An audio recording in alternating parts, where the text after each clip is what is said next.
Hi, and welcome back to the channel. Today's topic is, what are you preparing for?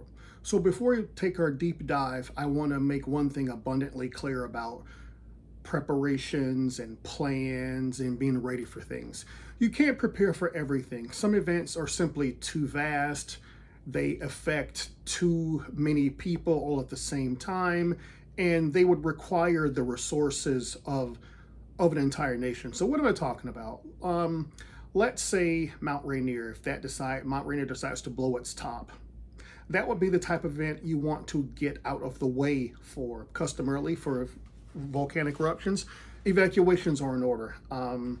Let's say the island of La Palma off the coast of Northwest Africa. Let's say there's a massive landslide which triggers a tsunami in the Atlantic Ocean, and that wave is barreling towards the east coast at 600 miles an hour. That would be the type of event that you get out of the way for. People don't customarily survive tsunami. Let's say an asteroid strike, 9994 Apophis decides to reacquaint itself with the Earth. Well, customarily, asteroid strikes are extinction type events. Remember what happened to the dinosaurs? Well, some of you are going to say, well, Mike, no, wait. The Tunguska event in 1908 in Siberia, people survived that. I'm going to counter by saying that that was 1908 in remote Siberia.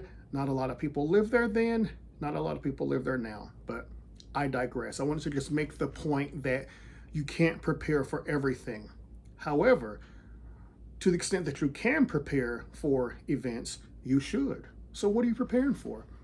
Well, that depends on where you live. If you live in Dixie Alley or Tornado Alley, tornadoes will be what you're preparing for. If you live on the Atlantic coast or the Gulf Coast, hurricanes are what you're going to be preparing for. If you live on the West Coast, California, Oregon, Washington State, earthquakes, landslides, wildfires, tsunami, those are going to be some of the things that you prepare for.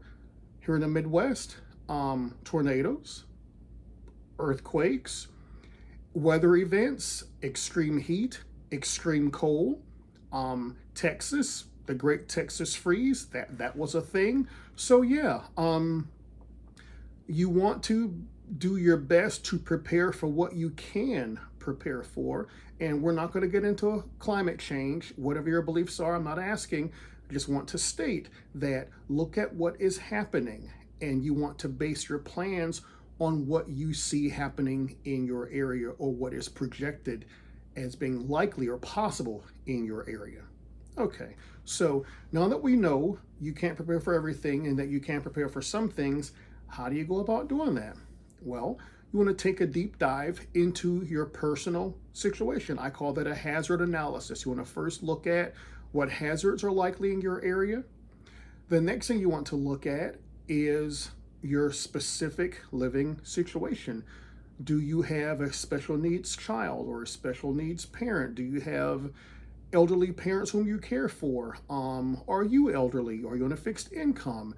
Do you have mobility issues? Do you have cognitive and sensory issues? So everyone's situation is different. So rather than comparing yourself to others, you want to make sure you're doing what you can do relative to your specific situation. So some people have the means to buy everything but the kitchen sink overnight. And if you got it like that, that's awesome. But most people may not have it that way. So I can give you steps on how to acquire what you need over time.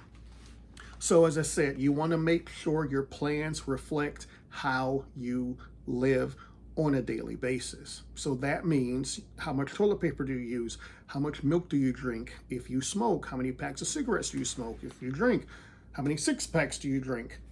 That would be the type of information you need to have as you are preparing your plans. The entire focus of planning is really to ensure that you have the resources that you need to be resilient and that you're ready. So we're going to talk about those three terms: readiness, resourcefulness, and resilience in blog posts and in the upcoming videos on this channel. So here in Chicago, what I prepared for was for four things: a supply chain disruption, a significant weather event, which resulted in a power outage, civil unrest, and personal crisis. Those are the four things that I prepared for. I'll just walk you through those so you get a better idea of how I did that. So the supply chain, well, we look back at COVID when no one was working.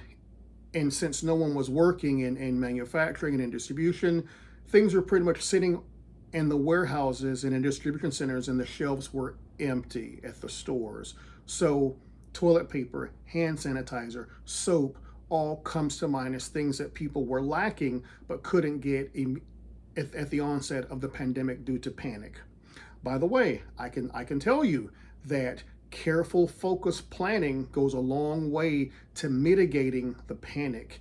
If you have a certain amount of supplies at the ready, then you're going to be better equipped, and you'll understand that panicking and that fear, those fear-based responses, aren't going to be something that you feel compelled to do. So that's one of the many benefits of being better prepared, having resources, and being more resilient. So I wanted to focus on some supply chain issues, chiefly if I couldn't go to the store because there's nothing at the store, there's nothing there to buy. So I wanted to make sure I had at least 3 weeks worth of food available. Again, your situation may be different. You may need a month's worth of food. You may decide that 3 weeks is excessive, or you can't manage it. You don't have the space. You're going to only go for 2 weeks. If that's what it is, that's awesome. Just make it happen for you. The next thing I focused on was the weather event and the power outage. So living in a apartment on a second floor of a 3-story building. So obviously I'm not going to have a gas generator stuck out the window as I'm trying to keep my refrigerator going and keep my air conditioning working. So that's just not going to be possible. It's just too dangerous. So I focused on what would be the best option for me based on my living situation in an apartment. So I got a solar generator. I also wanted to make sure that I had my daily personal hygiene needs. I wanted to make sure I had my over-the-counter medications. I wanted to make sure I had my prescription medications, and the foods that I actually eat. I wanted to make sure I had minimally a 3-week supply of those foods. Milk, eggs, other dairy. Yeah, that's kind of hard to do, but I'm not a big milk drinker, and I kind of think most people are willing and able to go without certain things for a few days or a couple of weeks. Beyond that, we don't know, not so sure. So personal crisis was the other item I wanted to plan for. So this is kind of broad because, again, all of our situations are different.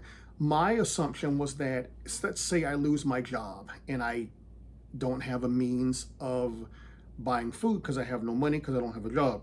So I wanted to make sure I had food for that reason. I also wanted to make sure that if, say, I injured myself and I couldn't leave the apartment, that I would have food available.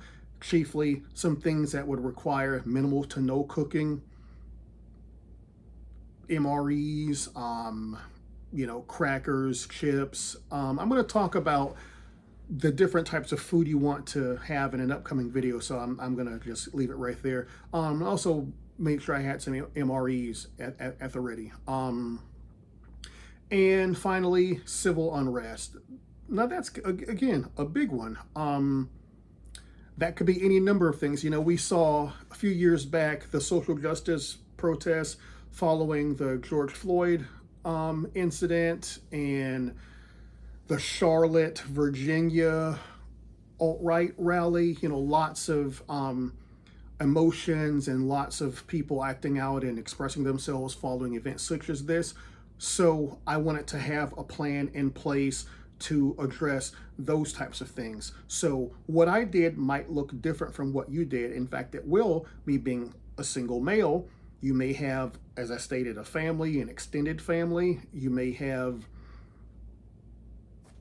whatever you have is what you have, because everyone's situation is going to be different. So again, you want to make sure that you're basing your plans on what your specific situation is.